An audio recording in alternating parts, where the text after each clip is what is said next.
Yeah, sanibonani ninjani niyaphila. Welcome back to my YouTube channel KZN Podcast. My channel, your channel, our channel, channel yakho kwakho, channel yababakho, channel yakho, channel yomuntu ozomthola.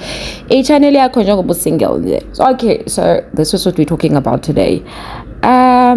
We remember ukuthi yesterday uDuduzile Zuma Sambudla uvele wavuka nje ebovu nje watweeta wathu Floyd Shivambu wamuthuka sonke singazi ukuthi umthukelani, right? Yebo, sonke ke sathi hayi sho uhekhi umntana kaZuma Nkosi yami, kanti cha ugirls owathi nje no angihekhiwe yimi nje qobo lo, yimi lo msalofu, yimi uDuduzile Zuma, yimi nje ngingaxoshwe nalutho, ngingaxoshwe namanzi, ngingaxoshwe na next, yimi nje ngithi nje fuck off. Ngisho kanjalo nje ngitshela uFloyd and futhi angeke lonto ngize nginanaze okanye ngibhekisele phansi kusho uDuduzuma siyamazi ukuthi very close nobabakhe uyithwini kanye noDuduzane Zuma lothandwayo, but ey'nganeni zonke zaZuma eziyinqwaba eziyimillion trillion yile kuphela it's always been there from esawu president isashadile eshadani sasigwilisayo Sambudla.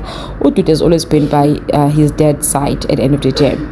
Wathi kuDudu cha kwake kwangalawula ebusuku bakhipha amalentuzane bakhipha ama-statement basho ukuthi no sifuna ukuthi sisho somkhonto wesizwe ukuthi uDudu kuzomela axolise, uma ngabe lentuza engaxolisi kuzomela enze njani. What up?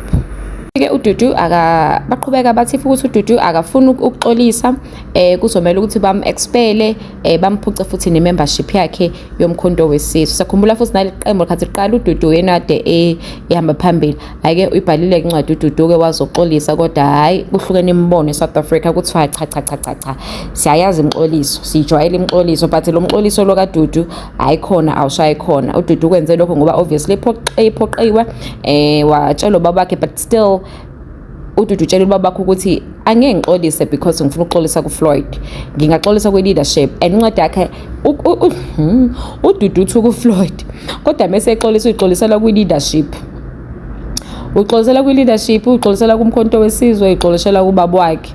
Mina-ke phela guys ngithi-ke mina shuthi phela umfake ngaphansi uFloyd kwi-leadership, okusho ukuthi uDudu usasho ukuthi cha, I stand with my words, I stand with what I said, angikudluki kuyona. And to show that ukuthi i-apology yakhe njengoba wonke umuntu esho ukuthi i-apology kaDudu ibiyifake ibeyumdlalo, it's just because akawazange awasuse lama-tweet. Njengoba ngikhuluma njengamanje ama-tweet akhe athuka uFloyd asekhona, okusho ukuthi cha ngempela she stands with what she said, ayikho into esashintshile, usahlele nje kuleyo ukuthi akamfuni laphayana and akamdingi eqembini lakubo uFloyd Shivambu because uyabelieve ekuthenini kuneyimali ayidlayo nanokuthi ngathi uzothatha over.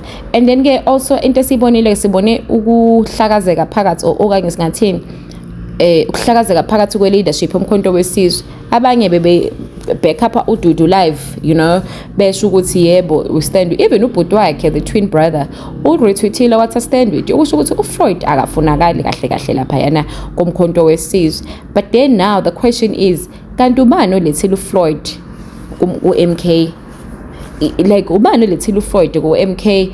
According to yena uthi ube khona iqembu leqalwa but ube participate kumkhonto wesizwe while esahlele ngapha kwi-EFF. Asazi ukuthi kuyiqiniso kwangakanani lokho. So is it Dalimpofu omlandile because leadership yenye nayo ngathi ayimdingi, uzidla ngempela uFloyd le imali uma 20 million. And also yini yenza ukuthi uZuma insist ukuthi ahlale uFloyd, if ukuthi uya insister okanye ukuthi ke yini mhlambe emenza ukuthi angamxoshi uFloyd.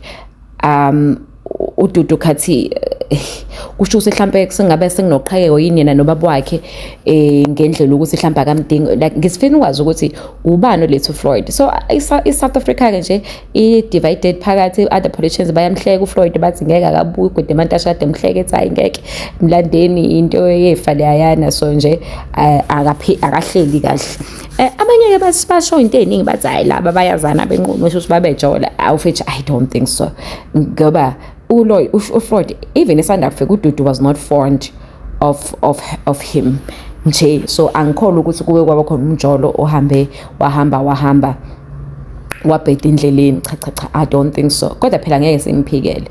and two uDudu beyijwayele nalo mfana lahle ezahamba nayo ku-MK, so I doubt ukuthi shuthi akangawona umjolo mhlawumbe wakumlalana, but ke asazi. So ke as it stands uDudu uxolisile kwi-leadership kodwa akaxolisanga ngoba ama-statement akhe asahleli njengoba enjalo usamleza inhlamba ethu ku-Floyd sahleli ukusho ukuthi cha akaxolisi. And two, alikho ngisho igama la Floyd lesho khona ukuthi uyaxolisa. Asazi ukuthi kuyokwenza kanjani abantu be-MK. Menicabanga uFloyd ngicabanga nini? Ngicabanga ukuthi uFloyd avele ayiresignele ahambe abuyele back ku-MK owavela aphuma nje lento yepolitiki, noma ngicabanga ukuthi uFloyd akahlala aqhubeke babonisane noDudu Zuma kanjalo no President Zuma ukuthi moving forward kwenzakala kanjani. Yini lena uDudu angayithandi ngoFloyd ngempela menicabanga babanganje ake mocabangela nje uyihlalele nje ukazi yini abayibangayo.